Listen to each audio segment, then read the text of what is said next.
जय शिवराय. बलिदान मास दिवस 12वा.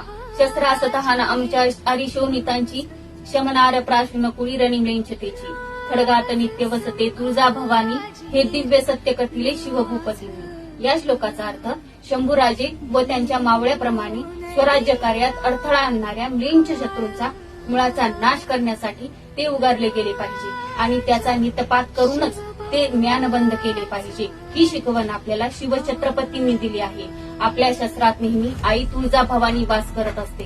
ती नेहमी महिषासूर रूपी दैत्यांचा सर्वनाश करण्यासाठी विजेच्या लकलकाटात सारखी त्या दैत्यांवर तुटून पडते. हे एक अतिशय दिव्य सत्य आहे. आपण नेहमी शस्त्र आणि शास्त्रांचा आदर केला पाहिजे. ही शिकवण शिवछत्रपती व शंभू छत्रपती यांनी मावळ्यांच्या मनात प्रेरणा श्रद्धा निर्माण होईल आणि गनिमांचा नाश होईल. आपणही देव देश स्वराज्य धर्माविरुद्ध कार्य करणाऱ्या गितडांचा नाश करण्यासाठी या शिकवणीचा उपयोग केला पाहिजे.